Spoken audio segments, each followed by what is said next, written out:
que vivieron la inusual experiencia de haber sido detenidas, torturadas, vejadas y mantenidas en prisión cuando eran adolescentes, y en Chile vivíamos la ignominia de la dictadura.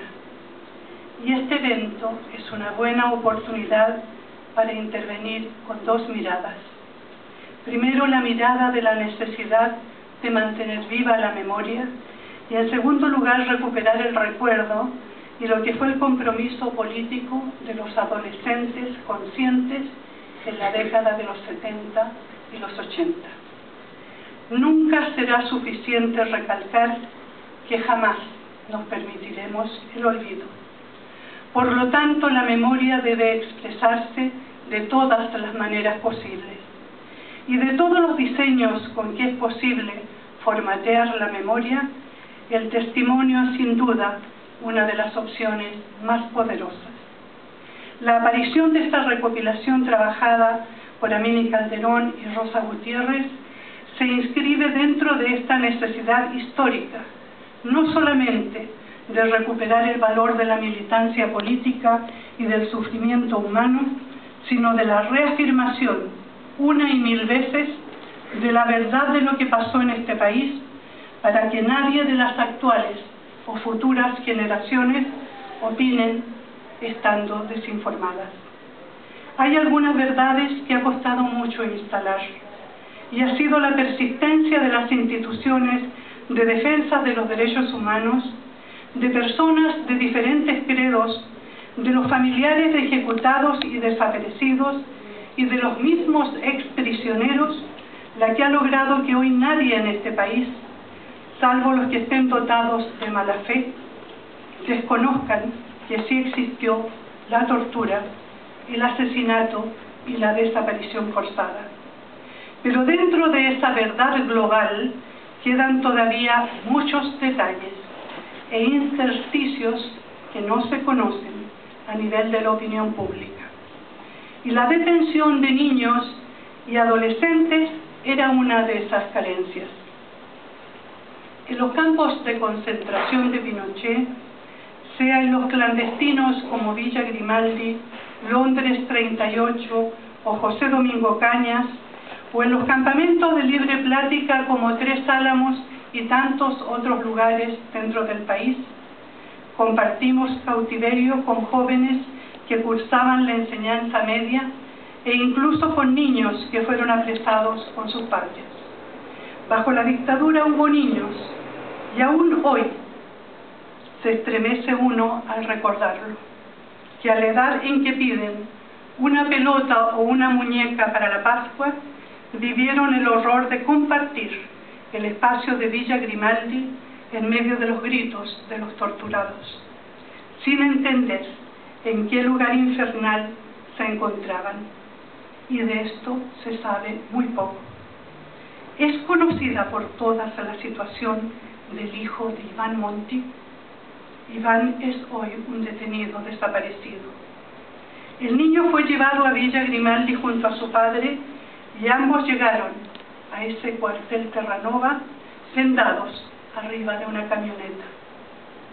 2 años después, en el exilio, en Alemania, el niño todavía se despertaba a medianoche angustiado y le decía a su madre: «Mamá, yo estoy seguro que si regreso a Chile y me vendan nuevamente la vista, tal vez yo pueda orientarme y dar con el paradero de mi papá». Son miles de detalles que vivieron miles y miles de personas, y recién nos vamos apropiando de pedacitos de esa memoria. Cierro los ojos y puedo ver a Sabrina Pérez llegando a Tres Álamos con su uniforme de liceo y su bolsón lleno de cuadernos. También allí llegó Amini con su cara seria de niña empujada a madurar rápidamente, y también estaba allí Alejandra Folatre, que también fue detenida con uniforme y a quien cariñosamente le decíamos Manzanita por sus mejillas sonrojadas y su sonrisa fácil. O Eliana Medina, a quien cariñosamente le decíamos la Nani, que estuvo en Londres 38 y después en Tres Álamos con nosotras. Llegaron a esa edad en que la psicología dice que el ser humano trata de descubrir su identidad y lo hace con muchas dificultades. Las detenidas adolescentes de que hablamos no se podían permitir esa debilidad, no se podían permitir la pregunta de ¿quién soy?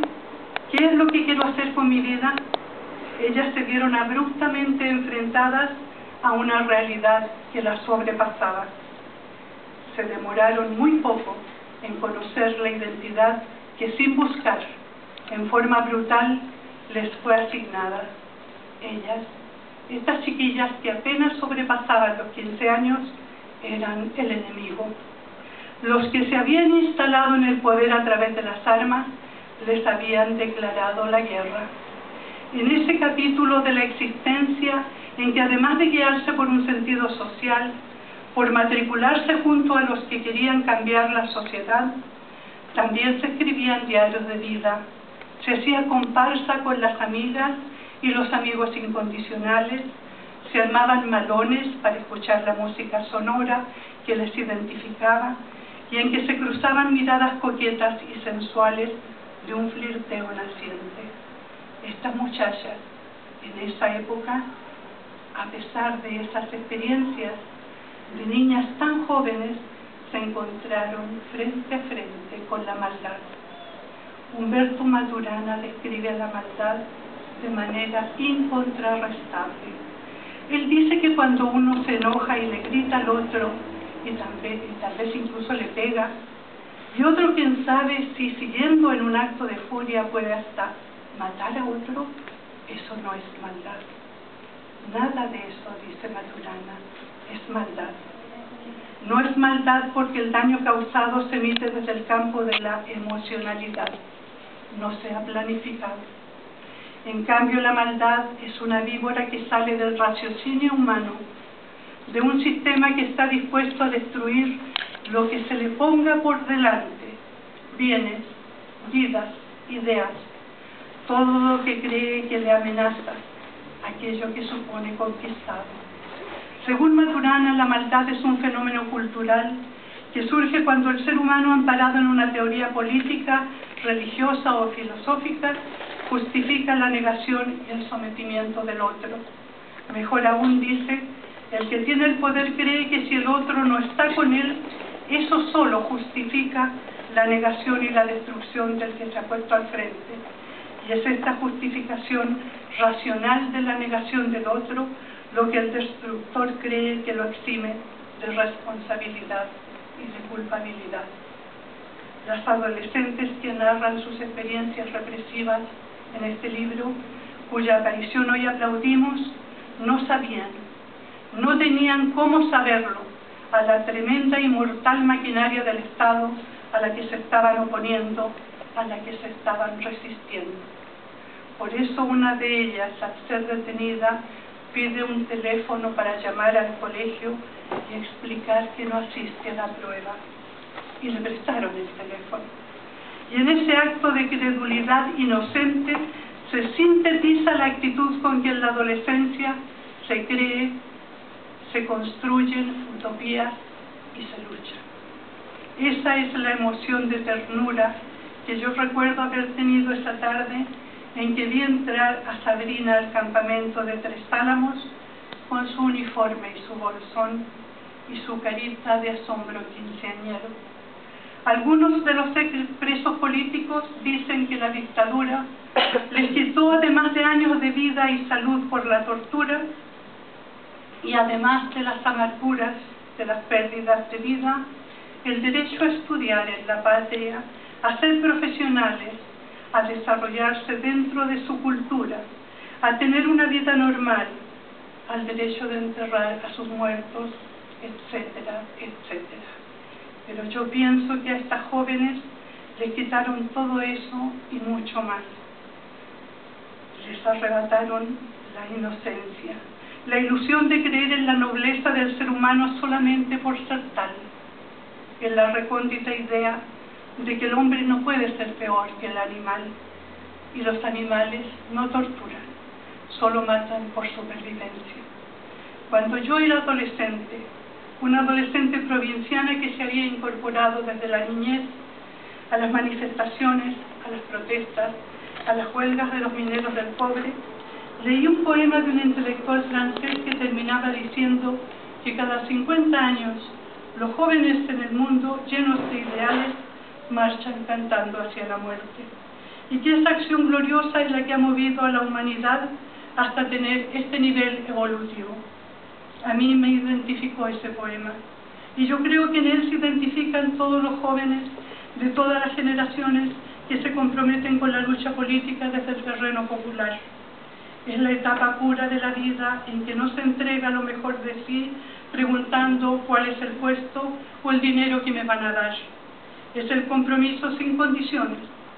Es el compromiso desinteresado, pleno, total.